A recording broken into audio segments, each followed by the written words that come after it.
talked about the chicken and eggs problem regarding state preparation and measurement errors. For this problem, a common practice in span error mitigation is to assume initial state is error-free. This is because errors in state preparation are usually smaller than that in measurement. With this assumption, we know the exact form of A and we can calculate B easily. How does it perform for a real quantum device? At first sight, it looks pretty good, although you may spot some problems with transition matrix. But quasi-probability decomposition looks great. Perfect correction. However, if we check the states that haven't been seen by quasi-probability, actually, some are not just bad, they are horrible. And when quasi-probability decomposition failed, transition matrix didn't perform well either, but it's not that ugly. Why? I guess we could understand transition matrix and quasi-probability in this way. Transition matrix is just like makeup, while quasi-probability decomposition is plastic surgery. It's more complicated and more expensive. If you got lucky, it's great, and it will be more pretty than makeup. But when it goes wrong, it could be worse. By the way, makeup could also be bad, just like transition matrix. So both methods told us perfect state preparation assumption is not valid, especially if you think about that they often yield bad results together. This may be counterintuitive, but remember that we consider the gates used to propel target state as part of initial state. That is, the error in those gates are also state preparation error. We don't consider those to be gate errors. Preparing a ground state shouldn't cause much errors, but other states may have different story, and the whole quantum circuit begins with state preparation.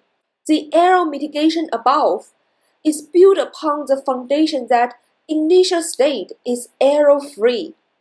If our foundation is not solid, we could collapse. Quasi-probability is a taller building than transition matrix. It could fall more dramatically. Of course, if the assumption is acceptable, depends on the certain quantum device. For some devices, it could be fine, but it is not valid for this device. All data is from IBM Quantum experience, so this problem may be common for similar quantum computers. But why did we get perfect correction for some of the states? That is because quasi-probability method did see those states when it recorded error information. As we mentioned in the intro video, we input a set of initial states and measured in a set of bases for gram matrix. Those 4 states that correct to be perfect are included. However, those 4 actually just reached 1/4 of the block sphere. We want the whole picture. We want a comprehensive view of the errors. We need all the 6 states. By the way, if we just have span errors, no operation between state preparation and measurement, actually, we could always reach perfect correction. Although it is a little bit surprising, it can be derived with math. We just need to write down everything according to the definition, combined with gram matrix.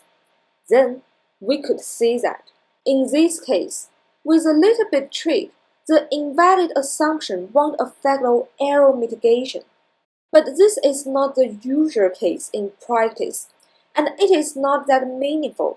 When we have other gates, we have real quantum process after initial state and before measurement. We need extra care. We can't correct span error together as a whole unless the operations commute with A and B. Usually, they won't commute. That is, if perfect state preparation assumption is not valid, it will affect in most situations. So, we cannot afford to have this assumption here. What should we do? Well, this assumption is a must for transition matrix. We can't really do much with that, but it is not necessary for quasi-probability decomposition. As we explained it in previous video, we could have a rough idea of the error model for state preparation. Then we can mitigate the two separately. We don't need this assumption at all. Implementing this on real device, we can see that quasi-probability decomposition works as expected, and it shows a clear advantage over transition matrix, even though we still have some defects. Those come from the bounds and constraints I used when solving that undercompleted problem. By the way, I did check the answers of the undercompleted problem. They are not perfect, but acceptable. An interesting thing is that transition matrix was also quite confused for those cases. There are still much room for improvement. There may be better methods, better initial guess for that undercompleted problem. This idea can also be extended to multi-qubit cases, not only for error mitigation, but also for studying the error model. Especially it provides a way to roughly separate state preparation and measurement errors. I would like to end here. I'll provide additional videos for some supplementary information, especially in simulations, as some of you may want to question that.